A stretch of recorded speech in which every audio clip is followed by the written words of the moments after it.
Hey YouTube, what is going on? It is Jax here, back in another video, and today we are top 113 in the world. I'm finally pushing the ladder well again. First time I've been this high in a couple of months. Haven't been tilting a lot, been pushed up high on the ladder. I'm super excited to share these replays today with you. So our first game here is against Mauricio Hart Lucy. So, as you can see, he's playing a quick balloon cycle deck with Executioner, Tornado, and multiple resets. This is going to be one heck of a matchup here. So, he's going to go with an Ice Spirit, and I zap the Ice Spirit here. Because I can zap the Ice Spirit, it's a 2-for-1 trade early in the game. Not really going to matter too much. He splits Skeletons, and here I'm like, I can't make a play. They'll just die, or he could get a free King Tower activation. So, he's going to go in for the Miner to protect, and I play a kind of a bad Ghost. But now I know he's going to want to activate his King Tower, because every Tornado player wants to activate it off the Ghost. So we're going to go for a Peck at the bridge, and look at how much Elixir he's bleeding right now. I'm hovering the Magic Archer, and it turns out he's going to go for a high Valkyrie. I know he doesn't have Skeletons in hand, so I just wait for this P.E.K.K.A to 2-shot, then the Bandit one-shots the Valkyrie, like the Bandit dash plus 2 P.E.K.K.A shots, kills the Valkyrie. So he's very low in Elixir right now, and his hand is really expensive too, other than the zap. I zap his tower. We're going to try and just get everything on, and we do connect. We're going to take the tower. That, my friends, is how you punish a potential King Tower activation. I knew he was bleeding a lot. I knew he was already down some Elixir from the Miner, so I just peck at the bridge, and he was down way too much, and we were able to just spam and break through. Very solid stuff right there. So now, the rest of the game is just going to be making sure I can defend. So we're going to be trying to take as little damage as possible. He's going to go in for the Balloon Valkyrie right off the bat. Very skillful play by him. We go for a Magic Archer, and then we go for a Fireball. And I do unfortunately need the EWAs. I cannot afford to take this balloon hit. Even if it's going to screw me later on, I need to at least make sure I can attack, like I can defend without taking the balloon hit. We still have 3,000 HP on the tower. It's definitely protectable. We go for a Bandit in the pocket. We're going to try and catch him off guard, but we're going to get some nice chip damage on that tower. Magic Archer putting in some work. Bandit unfortunately died, and now he's up quite a bit of Elixir, and he's going to have outcycled us, but I'm completely fine with it, guys. Like, honestly, it's the best case scenario what's happened right now. Even if we go 2-tower, I'll already have a nice damage lead, and I can just start cycling Magic Archers. So I need to pull this Valkyrie away, and we're right at double Elixir right now. I know I can't afford to protect this Battle Ram whatsoever. Balloon's going to come in, and I go for the late Fireball, and he's going to zap, and it was so close to getting a hit. If it had gotten the second hit there, that would have been really bad. Ghost, he has to let it go on that tower, but still, it's like a lot. We're losing this tower very quickly. Magic Archer's going to come down in the back. We catch the Miner. We're going to go for the high EWAs. He doesn't NATO it off, which I found interesting. I don't need to play anything else. There was no way I was going to prevent death damage, so we just let it happen. Death damage comes in. Magic Archer's still alive, though, and he's way behind the push, which is what I want here. It's going to protect the lane. Xe NATO, okay, that did do quite a bit of work. Valkyrie's going to come in to protect, and he's going to go for a balloon at 0 Elixir, but that's going to be a ton of Fireball value for us. We're going to Fireball it back, and then Miner's going to come in towards the tower. We're going to go for the EWAs up high, prevent death damage. Zap comes down on the Marcher in the tower, but the Marcher is there tanking everything, and that's going to be the game right there. We are going to walk away with the victory. So we just punished him for the King Tower activation by taking his whole tower. We took like the whole tower, which is incredible, and then we just kept defending the whole game. We managed to defend to the point where we didn't lose the tower. So our next game here is going to be against Jose A. Now, this game was insane. We used absolute insanity to come back and win this game, and you are going to see how this deck can literally come back from like anything. Like, I was like, okay, I'm completely screwed here. This is definitely game over. So he starts off by going with a barrel. I'm going to go with my EWAs and the pro tip placement that only allows one goblin hit. Make sure to emulate that play in your own gameplay against Logbait. He's going to go for a nice snowball. I'm hovering my zap. And he's just going to sit there, and I'm going to sit there. So we're not really going to do anything right now. And yeah, that's just basically how this match goes for a couple of seconds. Then I'm going to zap his tower. So that's what you guys missed when I skipped there. I zap the tower, then he's going to go in for the princess. So we're going to go for our ghost to kill it. And I go in for an interesting bandit here. What I do, I'm going to try and snipe his bandit down. It doesn't work, but the bandit dashing causes my bandit to like 180 and get pushed back a little bit and smack his bandit, which is really nice because I didn't want to have to deal with it later on. It could have gone crazy and maybe gotten him some tower damage. So he's going to ignore this EWAs. He's up 2 Elixir right now. EWAs does get a shot, so we're about even on damage. But this is like a very difficult sequence for me to defend coming up. And this version of Logbait with like the Dark Prince and the Bandit and the Rascals and the Kennecart is just way too spammy. This is definitely a hard counter. I find it harder than the classic variation of Logbait, even though a lot of people don't like that one. So We're going to go for the bandit to protect the magic archer. And I was kind of in a catch-22 because I can't let the magic archer die or else the bandit will get no value against the rascals. And then I'm kind of screwed on the counter push here. I didn't know he didn't have goblin barrel not in cycle. So that was kind of a mistake on my end. But these rascal girls are about to go to town on my tower. And they take so many hits to die and bring my tower down to 1665. Meanwhile, my magic archer is this far away from getting onto the tower. And we're not going to get any damage with him other than, you know, maybe like one. We're going to get 2 shots, which is not what we need on this strong side tower. E-was to stop the bandit. Fireball's going to come in very close to being too late to counter off that barrel. But we have to make a -2 trade there, and he's just going to snowball my E-was away for the defense. So I ghost at the bridge, expecting a princess. We missed the prediction this time. So I go for a bandit in the back, and then I'm going to go for a magic archer, and you have to play the magic archer right here, because then it will pierce through onto the rascal girls. So he's going to go for the cannon cart. We do get the magic archer to bolt to shoot 1, and then we go for the snowball, and that's going to go ahead and knock the cannon cart off its wheels. Magic archer dies to something. I don't even remember. I think it was the cannon cart, but I fireball the barrel, and we're going to be able to defend. We're about even on elixir, though, and since the E was died, I was like, this guy's going to princess the bridge. Boom. Easy prediction right there. Very nice. Not really going to do like too much other than save us the damage, but I go for the magic archer, and then I have to ghost this bandit. Not a good sequence by me there. Now I can't even build up a push. He's 1 rocket away from winning this game. So now we have to go in for the P.E.K.KA. Like, this is do or die situation. We're going to P.E.K.KA prepared for the goblin barrel. And this is where he gives me a chance. Like, he attacks very poorly here. So he's going to go in for the Dark Prince and the Rascals. We're going to fireball. We have to. Dark Prince is not on the tower. Snowball's going to come in, and not a good snowball, though. It doesn't hit anything, and now he's got no resets for the battle ram. That was the key of the interaction. He now has nothing for my battle ram. So we go bandit, and we're going to go battle ram, and we're going to try. This cannon cart does not kill the battle ram. So the battle ram connects, and the tower is being tanked. It's being tanked for by my bandit. And we get one more barb shot right here, putting us into tower taking HP, and we managed to clutch up the game. What an insane game right there. So our next game here, this is one I'm happy about. I honestly have to say, I personally have a problem with a good name here. And so he's playing a hard counter deck. This is a very, very bad matchup with Drill, Tesla. He's got all the answers in the world he could ask for. So he goes in for wall breakers, and so I go in for my bandit and a zap, and then I battle ram to support. We just don't want him to activate his king tower right off the bat. That would basically screw us over. So we do manage to actually break through the drill and the skeletons, and the barb's going to get on tower for 2 hits. That is a very nice start to this game. So what I'm going to do here to counter this Valkyrie is I'm going to go for the Ghost, and then I'm hovering my Fireball. You can see I select it right after. I knew he was going to try and Magic Archer. I meant to play the Ghost so that it wouldn't be within Magic Archer range, but unfortunately it was. So is what it is. So we're gonna go for, he's gonna go for the wall breakers split. One of them will connect if I let it, and I don't want it to connect this early. I know he doesn't have the most amazing punish for me as long as I don't let him get a Magic Archer NATO on my tower.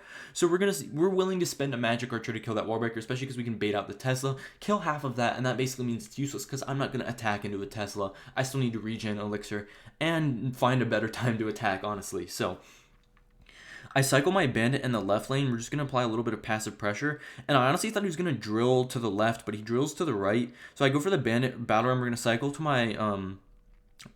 to my ghost here. And what this is going to do is it's going to allow me to go ahead and just get everything on. So I go for the Ewas.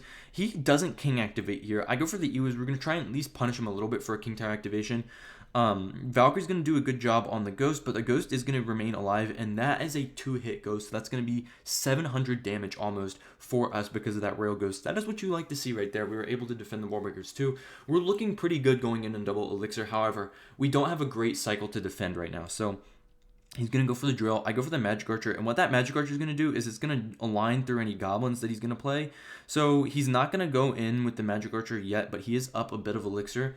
So he goes for the low Valkyrie, and I go for a P.E.K.K.A at the bridge here. And somehow this Magic Archer gets pulled in front. The P.E.K.K.A got stuck on the bridge. This would have been huge if the Magic Archer had stayed behind. But now we're just going to have to work with what we were given. So he goes in for some not great skeletons. We have our P.E.K.K.A coming in towards the Tesla. He's going to have to defend with a Goblin Drill, and that is a dead Goblin Drill. He's going to have very little punish coming back at me. I need to be wary of this Magic Archer, but I also don't want to Fireball it because he'll be back to a second one soon. And if I Fireball it and get stuck, then I'm kind of in a bad spot. So Fireball's going to come in. This is going to be an easy defense on the Valkyrie Wallbreaker section. Unfortunately, I wanted my Bandit to dash, but she doesn't. So Magic Archer doesn't get too much. We're still in the lead, but I have to waste my Ewis, and he's back to another Magic Archer, and he's going to be able to attack me again violently very soon. So we're going to go in for the Ghost. And then we're going to high P.E.K.K.A here. And unfortunately for me, the P.E.K.K.A did not get on the wall breakers. A NATO back is going to take my ghost out of the play. But, sorry, I don't mean for this drag icon to keep coming up. But now we can attack. We're going to go for Magic Archer, play him a little bit out of range. I go for the Bandit to protect. And he's going to lose the Tesla. He lets the Tesla die. He gets down a Valkyrie in the nick of time. And he actually defends this pretty well. The Wallbreaker Kite's coming in. But now he's a bit low to defend the Ghost. He's going to Tornado it to the King Tower finally. But the Ewiz is on tower. Going to retarget it. Log's coming down. But the Ewiz and Magic Archer in tandem do quite a bit of damage. They're very underrated. And we get back into the game. So I P.E.K.K.A the back here. This was the riskiest move. I needed to P.E.K.K.A the back so I could get off a push. But also he can go in for a Drill and Magic Archer and everything that he wants to do. And I'm going to be in a bit of trouble. So he's going to go in. I have to Fireball the Drill as well as the Wall Breakers. The Magic Archer doesn't take the tower, so now he's overcommitted a lot. This is my chance.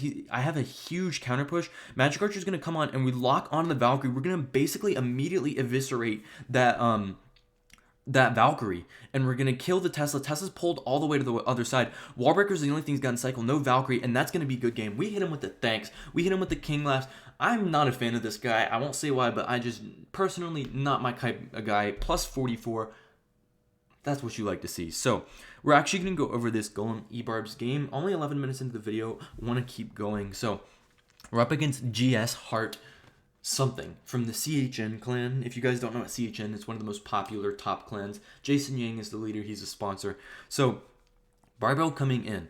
I'm nervous when I see a Barbell to play my Bandit, because that normally means a Tornado deck, and if I lose the King Tower activation, like, you've seen how big of a deal I made the King Tower activation out to be in this video. Like, it is a huge deal. You gotta make sure you're not getting that King Tower activated if you can avoid it. So Zap on the Barbell, it's an even trade, and it doesn't risk the King Tower activation. So he's going to go for the Baby Dragon, and so I go for late Ewiz here. We're going to play the Ewiz a little bit higher, just because I bled Elixir, so we want the Ewiz to meet at the right time. So he's going to go and NATO that forward. He's down a bit of Elixir now, and he didn't really need that Tornado. Like, it didn't help him other than make sure the Ewiz doesn't counter push.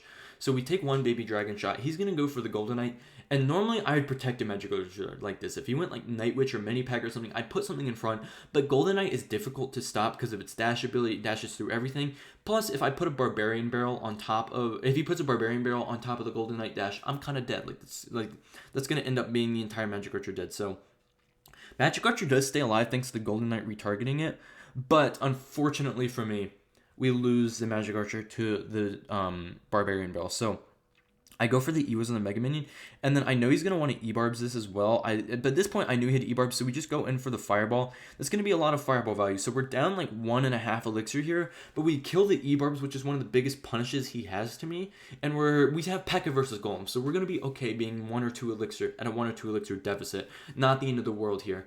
So I think he's going to Golem the back right here. I can't remember if it was right here, if it was at a different time. He goes for the Mega Minion, and I'm honestly like, thumbs up. We love this situation. Because I can Magic Archer. That Mega Minion's not going to get any value unless he makes a negative trade to NATO it in. And I can go opposite lane without having to worry about one of his big DPS units coming down to kill me. So he NATOs the Magic Archer in. And that's going to basically fix all of the Elixir deficits I put myself at. So we go for the Ghost in the back. And this is a little bit awkward because I don't want to play anything too crazy. I don't want to P.E.K.K.A that. But I also didn't want to play my Battle Ram because he's got E-barbs. And I didn't want to play my Bandit in the left because in the Golden Knight we get a bunch of value. So honestly, what we're going to do is we're just going to play the Bandit here. And we're going to give it a minute. We're just going to let everything get up to the bridge. I try and Fireball so that I hit the Barbarian Barrel, but I kind of miss. Golden Knight's going to get on the tower, however, but the Bandit's going to counter it. And we can just go in for the Zap. And so we spend 5 Elixir to counter the rest of those E-barbs. But we do counter the rest of the E-barbs. That's the big thing. Golden Knight did not get too much damage over there. Just the dash, I think. And so now we can get our 700 damage from that Ghost. That's what you like to see. And since I'm down Elixir, I can wait without bleeding too much for him to make the next move. So this is where things go wrong for my opponent. He's going to try and NATO this in, but I see a weakness immediately. The Baby Dragon is all the way up at the bridge, but everything else is close. So if I E-Wiz, sorry about that, if I E-Wiz, then I can go ahead and just keep everything off my Magic Archers. Now we can kite the E-barbs, and this is the mammoth push of the century. We're going to go in. I could have gone Ghost P.E.K.K.A, and I probably should have. I think I would have won immediately if I went Ghost P.E.K.K.A, but it's going to be fine anyway. We're going to attack very aggressively. We get a lot of damage from the Ghost. Bandit's going to activate the King Tower, but we kill the Golden Knight 2 magic archers on this baby dragon, he's going to go for a mega minion as well. So now he only has the baby dragon for air, but he's only got the e-barbs to defend. So I'm going to go battle ram. We're going to slide PEKKA right up in front. E-barbs coming down to counter the battle ram. Mega minion gets a shot, not the end of the world though. So e-barbs are actually going to get down, and unfortunately the bandit's not going to dash. She's also going to take some e-barb damage.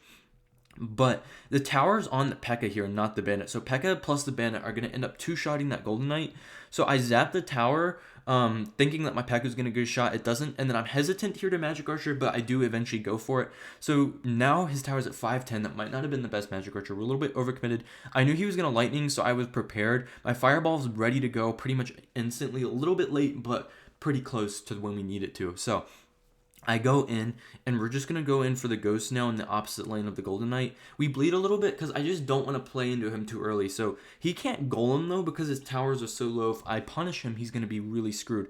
Magic archer is going to come in for this baby dragon, and I go for the Ewis towards the golden knight. I'm going to zap this barbarian barrel, and magic archer is going to get some nice value. Now that he's got units, he's going to try and counter push with the golem, and I'm just going to fireball his magma. We don't want to deal with it. He's going to have lightning, but I can go for the magic archer down low to help kill, and now I'm back to another Ewis, and that's the biggest thing right there. Since he can't get to my tower now with another Ewis, he's kind of screwed because it's going to take him a lot longer than 20 seconds to build up another golem push. And you know what? We're just going to spam prediction fireball on the e-barbs. It may not look like a prediction, but I was ready for the e-barbs. We're going to zap. We get the battle ram on the tower. 446, 192. That's going to be the game. Either way, he's going to block the magic archer. He didn't let me win. That's how it ends up going. We win off the tiebreakers, and that's going to be it for the replays. So I hope you guys enjoyed this video. Top 200 in the world, again, finally, is what you like to see. And I will see you on the next video. Hope you have a great rest of your day. Peace.